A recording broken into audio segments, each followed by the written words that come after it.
¿Qué tal amigos? Soy el doctor Efraín Rodríguez Vigil y esta es su programa Alerta Diabetes. En el día de hoy me acompaña la doctora Yaneris Agosto Vargas, quien tiene su práctica privada en Carolina, y vamos a hablar de un tema muy interesante, algo que está muy de actualidad. Vamos a hablar sobre la contaminación que muestran algunos lotes del medicamento conocido como Metformin. Metformin es un medicamento que se comenzó a utilizar en los Estados Unidos a finales del siglo pasado, para los años de 1990, y es el medicamento principal, el medicamento que más se usa en los pacientes diabéticos tipo 2. De hecho, para el 2017 era el medicamento que más se vendía para pacientes diabéticos, ocupando la cuarta posición en el mercado norteamericano. Ahora vamos a hablar un poco sobre el mecanismo de acción de este medicamento y le pregunto a mi compañera la doctora Agosto. Doctora Agosto, este medicamento que es tan bueno, que es la base de todos los medicamentos, que están mezclados con otros medicamentos para aumentar su potencia, ¿cómo actúa? Saludos, doctor. Lo bueno del medicamento Metformin es que trabaja en varios lugares diferentes. Trabaja en el hígado, disminuyendo la nueva síntesis o la nueva creación de azúcar. Trabaja en los tejidos periferales, disminuyendo la resistencia a insulina y permitiendo que ese azúcar se metabolice mejor, y trabaja también en el intestino, disminuyendo la absorción. Así que tenemos un medicamento que trabaja en varios lugares y que es un medicamento muy efectivo para la condición de la diabetes. Y la importancia que tiene es que no estimula la producción de insulina. Correcto. Por lo tanto no corremos el riesgo de que el paciente desarrolle hipoglucemia por el medicamento per se, puesto que cuando se mezcla con la sulfonilurea o cuando se mezcla con cualquier otro medicamento que estimula la producción de insulina, sí puede provocar hipoglucemia. Y este medicamento lo estamos usando desde 1990 porque es bueno. Al principio se llamaba, su nombre comercial era Glucofage, luego pierde su patente y se empieza a mercadear con el nombre de Metformin, y tiene una variedad corta y una variedad larga. ¿Cuáles son esas? Tenemos la Metformin en varias formulaciones. Tenemos la que es liberación inmediata, que se debe utilizar 1 o 2 veces al día, depende cómo entienda su médico. Y tenemos la de liberación prolongada, que con solamente una dosis es más que suficiente. Tenemos varios miligramos, tenemos de 500, 750, 850 y tenemos de 1000. Este medicamento es tan bueno que se puede combinar con cualquier otro medicamento. Ya puede ser de la familia de los más innovadores, como los aumentos de las secreciones de incretinas, o también puede combinar con la familia de los SGLT2, insulinas, como usted mencionó.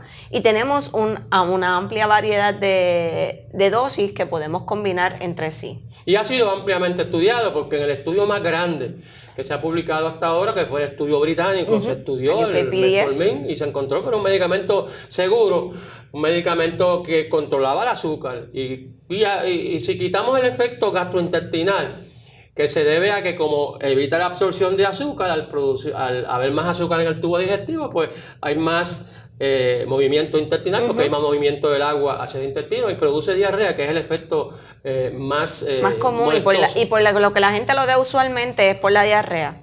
Es un medicamento noble, podemos decir entonces, porque lleva a cabo el trabajo para el cual fue creado. Inclusive, Metformin pertenece a la biguanida, y la biguanida fue el primer hipoglucemiante oral que se empleó para el 1956.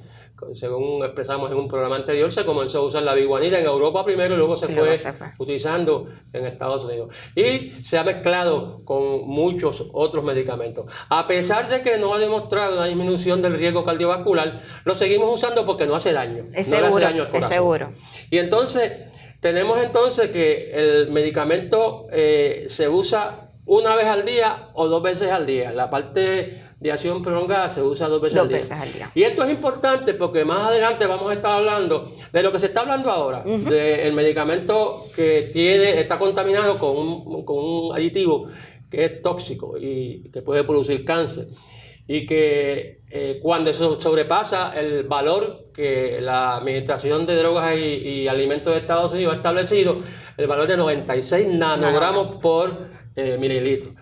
Pero la importancia del medicamento deriva de su amplio uso. Por lo tanto, si nosotros descontinuamos el medicamento, pues entonces tenemos que acudir a otros medicamentos, porque es un medicamento bien económico, mientras que los nuevos medicamentos son costosos y es difícil Un para buen los pacientes. medicamento bueno, bonito y barato. Eso Y combina con todo, con cualquier medicamento que el paciente esté utilizando, y no hace interacciones con otras drogas de otras condiciones de salud que también tenemos que tomar en consideración, porque usualmente el paciente diabético, solamente por ser diabético, tiene otras comorbilidades, tiene problemas del corazón, y pues tenemos que ser cautelosos al momento de dar medicamentos que no causen más daño. Doctora, ¿y este medicamento siendo tan bueno, en qué pacientes no se debe utilizar? Gracias por la pregunta, doctor. Es bien importante conocer a qué paciente le vamos a dar este medicamento. Nosotros utilizamos la excreción renal o el GFR, por sus siglas en inglés, para hacer ajustes en la terapia y para decidir a qué pacientes le vamos a administrar el medicamento o no. Pacientes que tengan su excreción renal mayor de 60, no hay ningún tipo de contraindicación para comenzarle el medicamento. Si el paciente está en el medicamento y su excreción renal disminuye a 45, le vamos a dar la mitad de la dosis. Es decir, que si el paciente estaba en 1000 2 veces al día, lo vamos a bajar a 500 2 veces al día. Pacientes que tengan un GFR menor de 30 no se va a utilizar, y si el paciente no está en metformin, no vamos a comenzar la terapia si su excreción renal baja por debajo de 45. Un paciente nuevo que nos llegue a nuestra oficina, si tiene la excreción renal menos de 45, no lo vamos a comenzar. Si ya estaba en el medicamento y está en 50, pues podemos hacerle ajustes en terapia. Tan pronto se acerca a 45, podemos hacerle ajustes en terapia. Uno de los problemas que ha llevado a que diferentes grupos en Estados Unidos hagan campañas en contra de este medicamento, yo recuerdo una campaña del año 1990 y pico. Al final en Estados Unidos hay un grupo de personas que supuestamente defienden a los ciudadanos. Es el problema de la acidosis láctica. ¿En qué paciente nosotros podemos esperar ver acidosis láctica? Yo tengo que decir que yo nunca he visto un paciente con acidosis láctica en el tiempo que llevo, pero... Yo por metformin no lo he visto. Usualmente lo que he escuchado de algunos nefrólogos, que ellos indican que lo han visto cuando lo mezclan con otros medicamentos, pero solo con el metformin la posibilidad de acidosis láctica, por lo menos yo no la he visto. Así que no puedo decir que está en el package insert y está entre las cautelas que debemos tomar, pero no es algo común. Y sabemos que el metformin no es amigo del licor. No es amigo del licor porque los pacientes que usan metformin y usan licor, pues aumenta el riesgo de acidosis láctica. También en los pacientes que tienen fallo cardíaco, porque se lentece la circulación y al ponerse más lenta la circulación, aumenta el riesgo de acidosis láctica. Y aquí tenemos que hablar entonces del fallo cardíaco congestivo, que quizás puede ser una de las razones por las cuales no se debe usar el medicamento y usar otros medicamentos de los nuevos, aunque son mucho más caros, pero sí han demostrado un beneficio cardiovascular. Porque esta familia, usualmente la familia de los SLT2, casi todos han demostrado disminución en hospitalizaciones por fallo congestivo, y entonces viendo el beneficio que tiene el paciente de menos visitas a salas de emergencia, de estabilidad en su progresión de la condición y mantener ese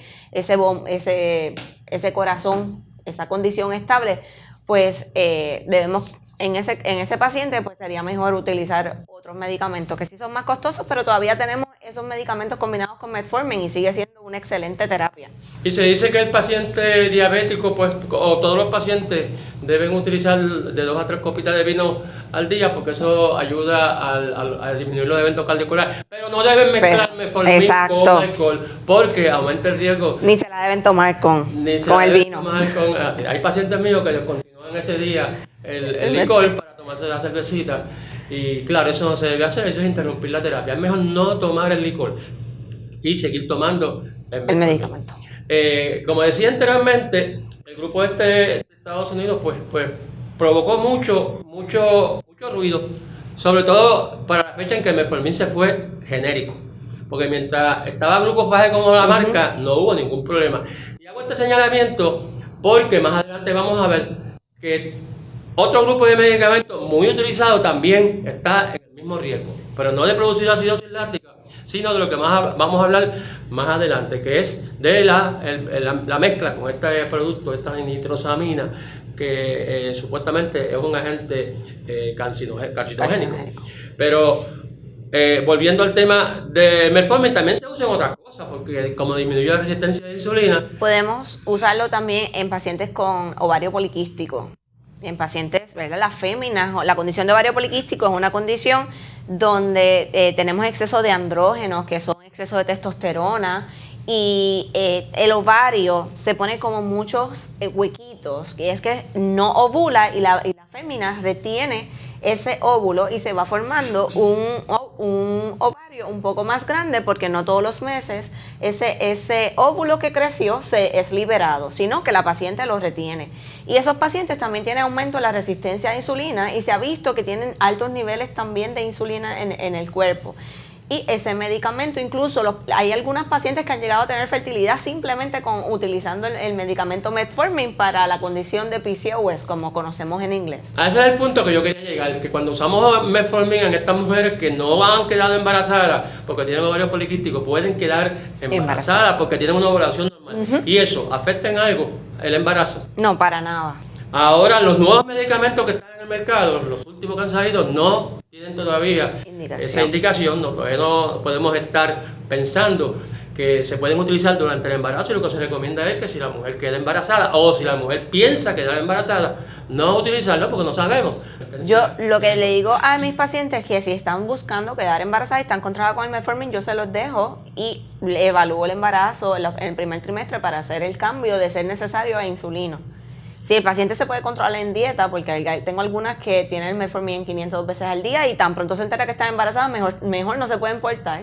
Y he visto cómo hemos podido dejar la paciente sin medicamentos el resto del embarazo. Y yo les digo que si quedó embarazada, que después de decírselo al esposo, que me lo digan a mí, después al ginecólogo. Entonces, para poder trabajar, que pasen por la oficina y le hacemos ajustes en la terapia. Claro, porque vamos a manejar a esa mujer con una cierta inquietud. Siempre los primeros 3 meses del embarazo son bien importantes, porque es cuando se forma el feto.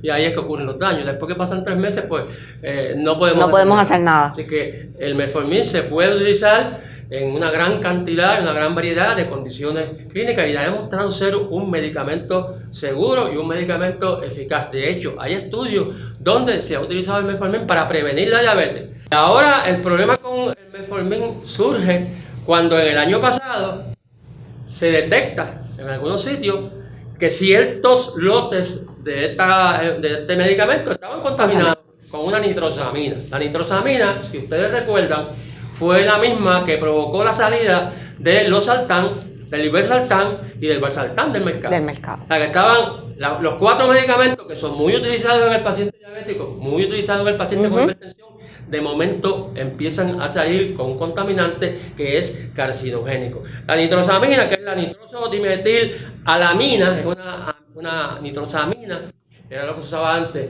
para el combustible de los cohetes. Después se debe utilizar, está en el agua, ¿verdad? En la tierra, en el agua y en comidas procesadas, que se utiliza también para preservarla, en quesos, en cervezas. Tenemos la nitrosamina en varios lugares. O sea que cuando comemos pizza, ¿quién sabe? ¿Quién sabe? Sí, por ahí hay un poquito en exceso de los 96 nanogramos que recomienda el FDA, ¿verdad? Porque el FDA nos pide, a nosotros no, pero a la farmacéutica, que no pasa 96 nanogramos el total de nitrosamina consumida por día. Por día. Eso es bien importante, porque cuando primero Indonesia lo elimina, luego lo elimina Europa, y luego en febrero el FDA fue advertido de que había un contaminante en el metformin, sobre todo en el diacción prolongada, que se conoce en el mercado como ER o XL.